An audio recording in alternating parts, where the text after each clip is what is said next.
Crone. Happy snow day.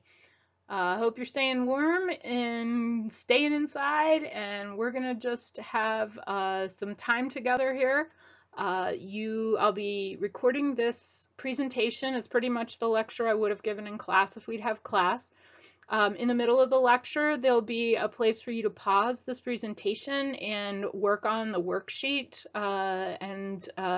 that's also on Blackboard, and you'll be submitting that via Blackboard to get your extra credit points. And more will be explained with that as we go along.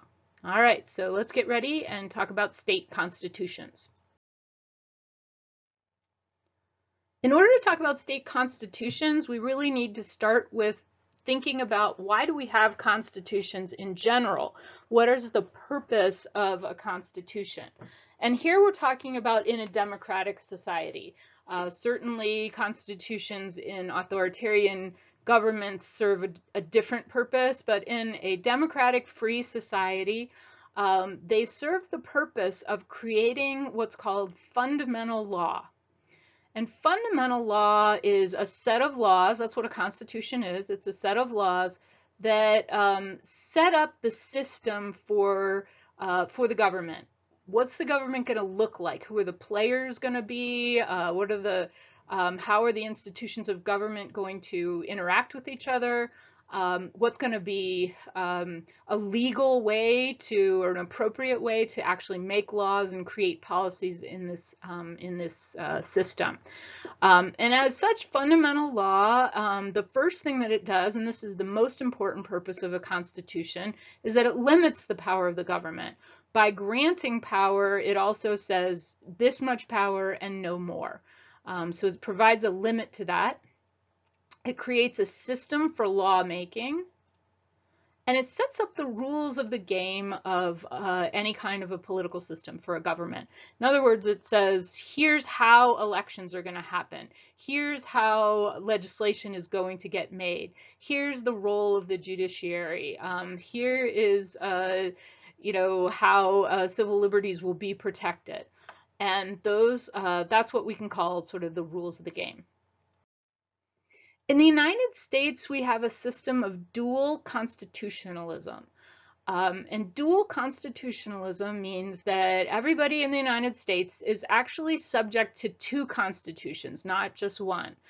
They're subject to the US Constitution, of course, and then they're also subject to the Constitution of whatever state they happen to be living in, or even the state they happen to be in at the time. The U.S. Constitution in this situation is supreme over state constitution and state laws. In other words, the U.S. Constitution is sovereign. If there's a conflict between a state constitution and the U.S. Constitution, then the U.S. Constitution is the one that will stand. But otherwise, if a state can set up their own system of government as long as it doesn't conflict with the U.S. Constitution. The reason that states have their own constitutions, their own set of fundamental law, is because of federalism. States wouldn't need their own constitution if we had a unitary system, if the states didn't have their own sovereignty. But because they have their own sovereignty, guaranteed to them by the 10th Amendment, that means that states are going to create policy in a lot of different areas. So in Ohio, our state creates policy in environmental law and in education and in tax law, just to name a few areas. And so if states are going to have sovereignty to create their own system of government or their own policies, then they have to have their own system of government. And to do so, they need a fundamental law to create that and set up the government. And that's why in America, in the United States, or any other federal system, states have their own separate constitutions.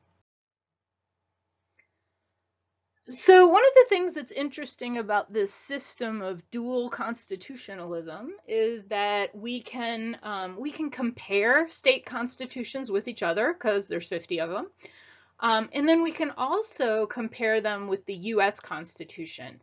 And one thing that scholars and policymakers have spent a lot of time doing is trying to figure out to evaluate state constitutions and figure out if they're good, meaning do they function well in terms of creating a well-functioning government system for a state or not.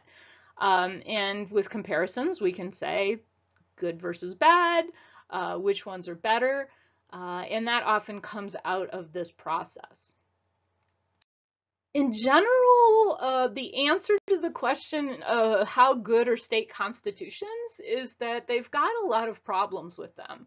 At least to be completely neutral, we can say they have a lot of characteristics that make them really, really different from the US Constitution. So some of the problems with state constitutions are that they tend to be very long. The US Constitution is short, it's succinct. If we look at a PDF of it, it only takes up about 19 pages. In a little while, you're going to get to look at the Ohio Constitution and see how long it is in comparison to the United States 19 pages. It's very long, or some state constitutions anyway are too long, extremely long. And the problem with extreme length is just it makes it difficult to sort of figure out what's important in that constitution, and there's a lot that has to get applied.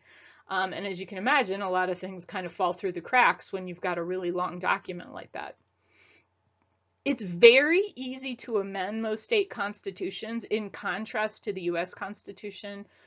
So a lot of state constitutions just have way too many amendments. There's a chart in your book that talks about the number of amendments in each state's constitution, and as you can see from that chart, there are a lot of them in many, many states. I think it's Alabama that tops the list, but anyway, the states tend to have a lot of amendments. Just in contrast, the US Constitution has 27 amendments, which is a really small number compared to most state constitutions. And the US Constitution is very difficult to amend. It was made difficult to amend on purpose so that it couldn't be shaped for political reasons, that somebody couldn't come into office, a new lawmaker or something, and easily change the Constitution. So it's very difficult to amend. The US Constitution takes 2/3 of a vote in each chamber of the US Congress just to start the process of amending the Constitution, and then 2/3 of each state are required, 2/3 of the numbers of the states are required to ratify those amendments. So that is a lot of agreement that has to happen, and as we know, it's hard to get that level of supermajority agreement for a policy. And so maybe one of the things is we should be impressed that we have as many amendments as we do to the US Constitution, but it's much easier to amend the state constitutions. And then the other thing about these amendments is they have a way of becoming stuck once they get into the Constitution. So it's easy to amend, but then once there is an amendment, it's kind of hard to convince the public or the legislators that something needs to be taken out of the Constitution. So you get a lot of amendments and then they're kind of stuck there. And a lot of times those amendments are become very outdated. They can be what's called anachronistic, meaning they're even about things that aren't important anymore. And sometimes they can even be contradictory. Another thing about state constitutions that makes them very different, and this is really the reason they're so long, is that they often will contain what are called particularistic laws. Rather than just being fundamental law like the US Constitution is, rather than just setting up the rules of the game, the system for lawmaking, particularistic laws, a constitution will contain those, and often those are laws that that actually are directed at a certain policy outcomes happening, or or they were put into the Constitution to cater to certain interests in the state, or to have a certain group achieve whatever they wanted to see happen. So an example, I think your book has a lot of examples of that. One of them would be that the state that had a law about the ignition point of kerosene. That why is that in the Constitution of that state? Who knows? Why wasn't that just a law created by their state legislature? Who knows? But once it's in the Constitution, it's going to stay there. And it's very anachronistic because nobody uses kerosene to heat their home or make their lights go anymore. Kerosene used to be used to to heat homes, and also for kerosene lamps. And that just isn't a fuel source that's used very often anymore. But that still remains in their constitution rather than just sort of falling away as not constitutional.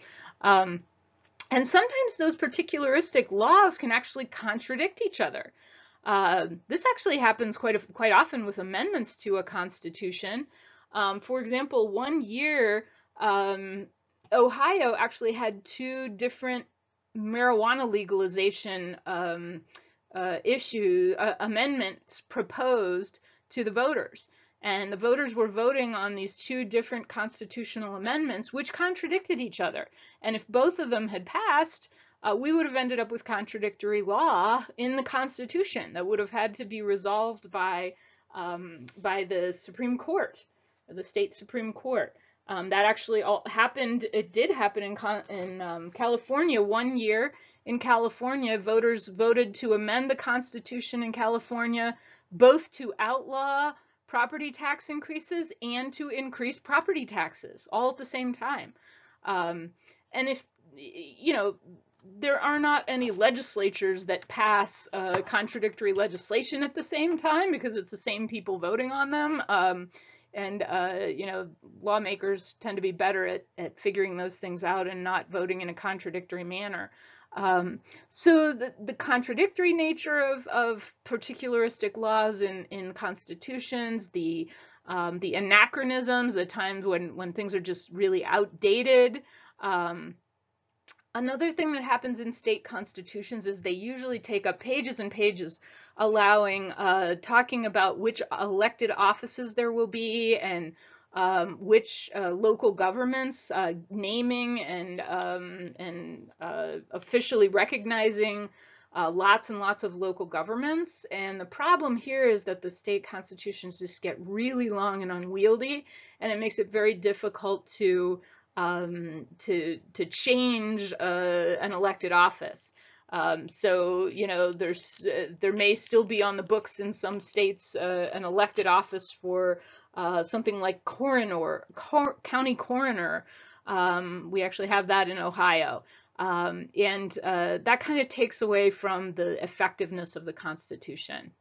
And finally, we have the problem that oftentimes state constitutions, especially when we have the people voting on amendments, can come up with some pretty discriminatory amendments, and then they are stuck in the Constitution and sometimes even have to be overruled by the U.S. Supreme Court.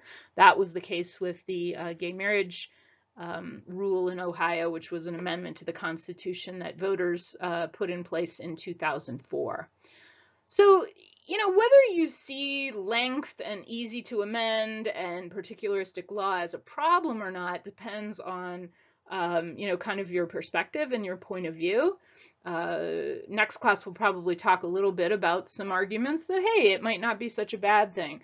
But it does make it really different than the U.S. Constitution, and there's no arguing that it makes it more difficult to govern a state or to figure out what actually is the fundamental law of the state. Scholars put names on two different constitutional traditions that kind of sum up what we've been talking about so far. Scholars talk about the positive law tradition, and one of the problems with these names, it's hard to remember them. This will be a challenge for you to remember for your first exam because the names both sound like good things, and it's hard to remember which one means which. The positive law tradition, though, is what the kind of long, detailed, particularistic constitutions that many states have. Whereas the higher law tradition is one that really the US Constitution is an excellent example of, where it's shorter and it's really only about establishing the institutions of government and setting rules for how those institutions are going to function, the process of policymaking rather than actual particularistic laws. So one of the things we'll be looking at in the exercise, the worksheet that you're about to do, is whether or not which category the Ohio Constitution seems to fall into. So right now, I'm going to suggest that you pause this presentation and go to Blackboard, open up the worksheet and download that so that you can write your answers right on the worksheet. Be sure to save it so that you can then upload it. So make sure that you save it somewhere on your computer or your iPad, however you're doing it. And you're going to use the link that's on Blackboard to access the online PDF of the Ohio Constitution and use that file to respond to the questions. Now, you do not have to read the Ohio Constitution. As you'll see, it's pretty long. Follow the directions. It's going to ask you to skim it, to come up with some general takeaways about it, and to look for some things in the Constitution. And then it is going to ask you to take one section of that Constitution and kind of examine it in a little bit deeper detail. So go ahead and pause the presentation now and respond to those questions. Then come back to the presentation. There's a little bit more left to do and something you're going to add on to on the worksheet. So for now, you're just responding to questions 1 through 6. When you're finished with that and you have a copy of the worksheet saved on your computer, come back to the slideshow and there'll be some more and then another writing assignment for you to do on that worksheet.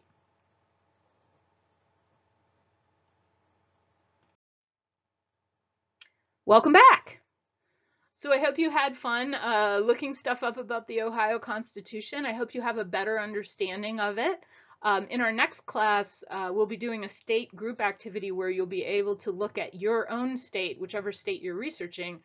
You'll be able to look up that state's constitution and do some comparing and contrasting. But for now, what I want us to talk about, just to sort of finish up this lecture, is to talk about this idea that I've already alluded to with this positive law tradition that we have here in Ohio. Is this a good idea for us in Ohio?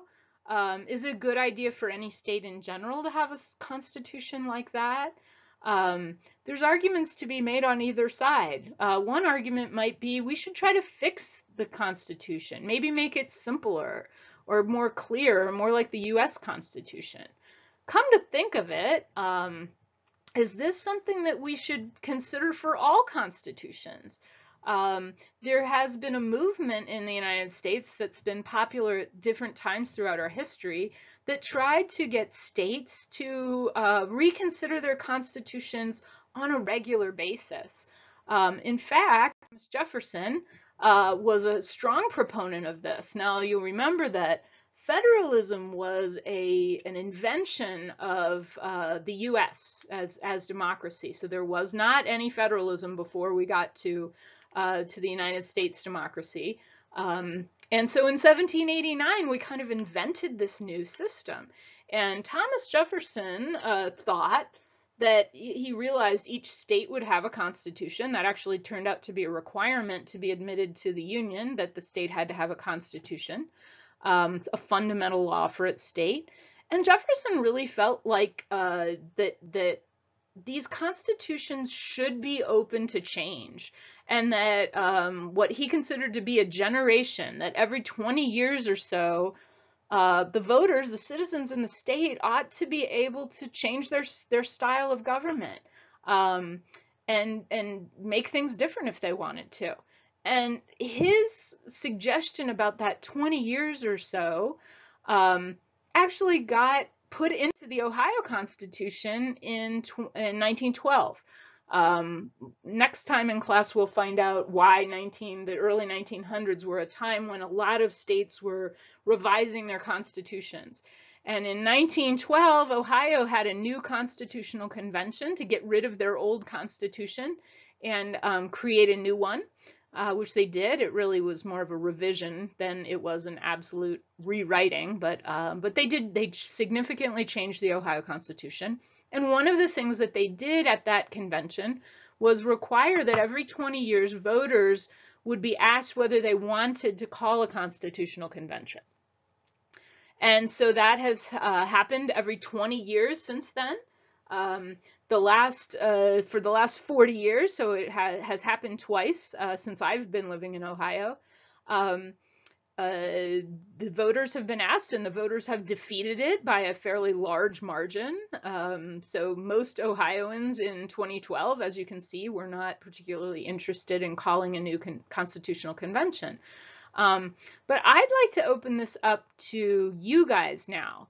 So the last thing I want you to do before you're finished with your work for today is I want you to go back to your worksheet and just write for 3 minutes, give yourself a time, write me a paragraph that says whether you think we should have a new Ohio Constitutional Convention. Would you have voted for or against that call? If you'd been an adult voter in 2012, would you have voted for or against it? And then explain why. Good luck with your writing. When you're finished with that, be sure you save the document and then upload it in the assignment area. Upload that on Blackboard, just like you would a regular homework. Right in that folder that says the snow day makeup work. Go ahead and upload that, and that will be available for up to 5 extra credit points. Stay warm for the rest of the day after that, and I'll see you in class next week.